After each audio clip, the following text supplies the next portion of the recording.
लवकर या.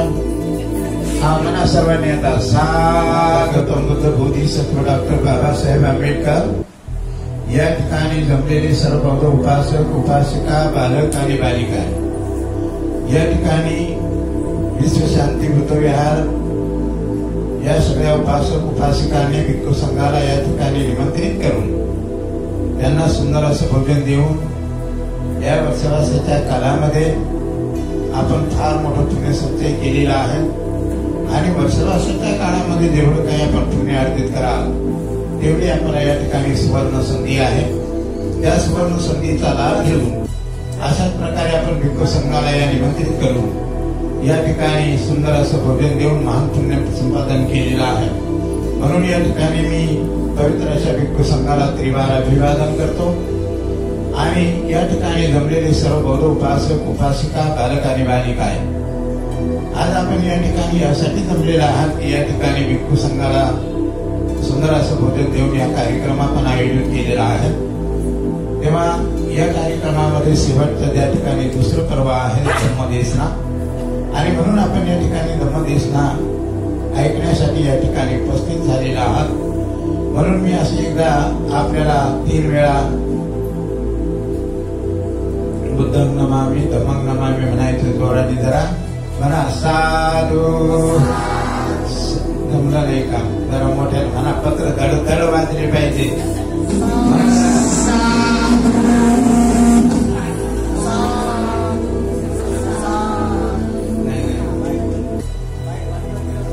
म्हणा साधू साधू साधू बुद्धं नमामि धम्मं नमामि संघं नमामि. या ठिकाणी पाहतो आपण अशा प्रकारे भगवंतांनी 4 प्रकारची संपत्ती आपल्याला सांगितलेली आहे. मग ही 4 संपत्ती फार चांगली वाटणारी आहे, मनोरम वाटणारी आहे, परंतु ही संपत्ती मात्र दुर्मिळ आहे.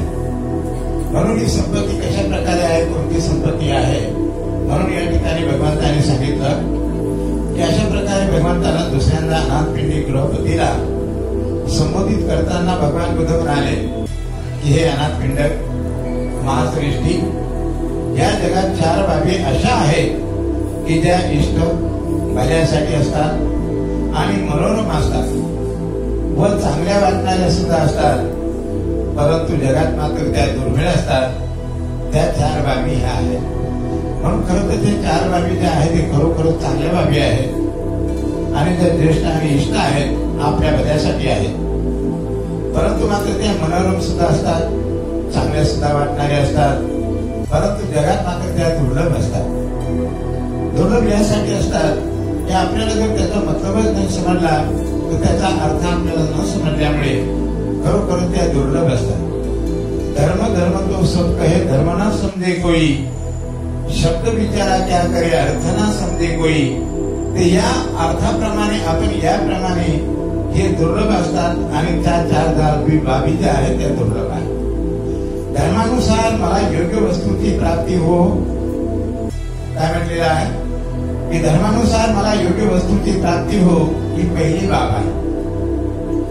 ती इष्ट आहे, कठीण आहे, ती मनोरम वाटणारी आहे, चांगली आहे आणि ती सुद्धा चांगली वाटणारी आहे, परंतु जगात मात्र ही दुर्लभ आहे. असं म्हणल्याच्या नंतर उपभोग्य वस्तूची प्राप्ती झाल्यावर धर्मानुसार आपल्या नातेवाईक व शिक्षक असेल ती यशस्वी व्हावे ही सुद्धा दुसरी बाब आहे की जी मात्र भल्यासाठी असलेली आहे, मनोरम व चांगली वाटणारी आहे, परंतु ती सुद्धा दुर्लभ आहे. उपभोग्य वस्तूची प्राप्ती झाल्यावर धर्मानुसार आपल्या नातेवाईक शिक्षकासहित यशस्वी झाल्यावर आणि चिरकालपर्यंत मात्र जिवंत राहावे, दीर्घ आयुष्य आपल्याला लाभावं यासाठी मात्र हे चांगली वाटणारी बाब आहे.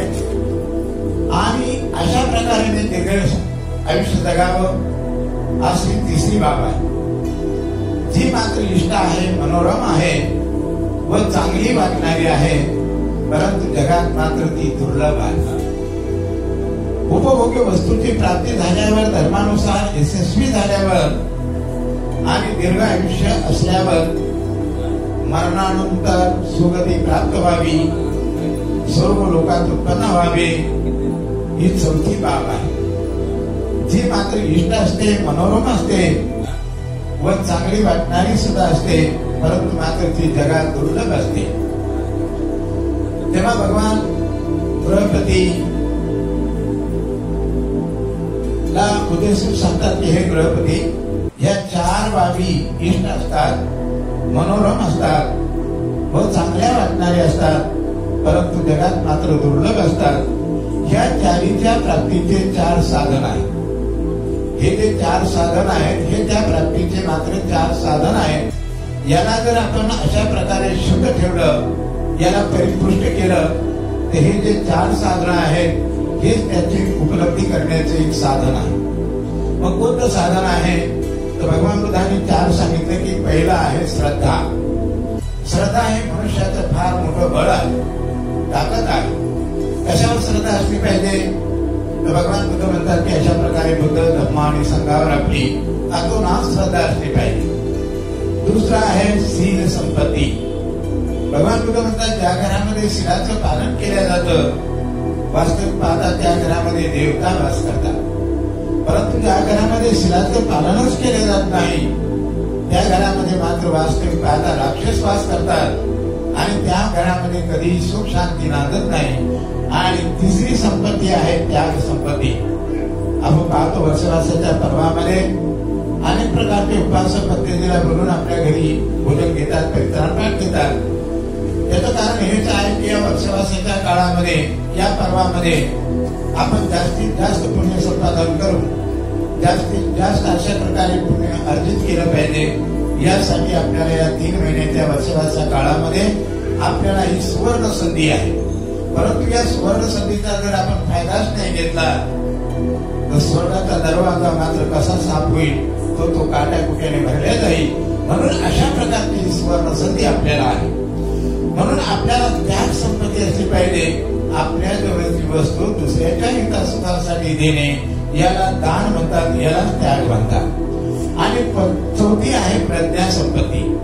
प्रज्ञा संपत्ती अतिशय महत्वाची आहे. याच प्रज्ञा संपत्तीला प्राप्त करून मनुष्य आपली विकाराला नष्ट करून आणि तो मुक्त अवस्था प्राप्त करू शकतो.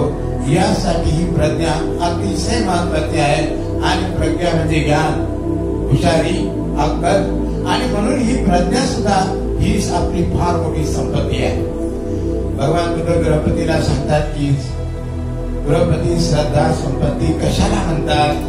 म्हणून या ठिकाणी भगवंतांनी सांगितलं की हे बृहस्पती, आर्य श्रावक श्रद्धावान असतो आणि तथागताच्या बोधी प्राप्तीमध्ये श्रद्धा ठेवतो की मला बुद्धत्व अवस्था प्राप्त झाली पाहिजे, की जेणेकरून माझं जीवन हे सार्थकी लागलं पाहिजे आणि मला या श्रद्धा संपत्तीने मला मुक्त अवस्था प्राप्त करता आली पाहिजे.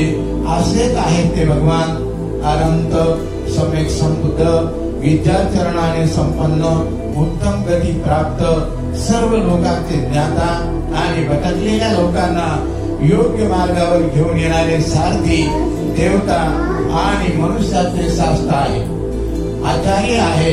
बुद्ध भगवान हे बृहस्पती ही श्रद्धा संपत्ती म्हटली जाते. म्हणून अशा प्रकारे आपल्यावर भगवान बुद्ध हे सम्यक संबुद्ध आहेत, आचरणाने श्रेष्ठ आहेत, आचरणाने युक्त आहेत आणि अशा बिघडलेल्या लोकांच्या, भटकलेल्या लोकांना योग्य मार्गावर घेऊन येणारे सारथी, देवता आणि मनुष्याचे शास्त्र आहेत, आचार्य आहेत. बुद्ध भगवान बृहस्पती ही श्रद्धा संपत्ती आहे.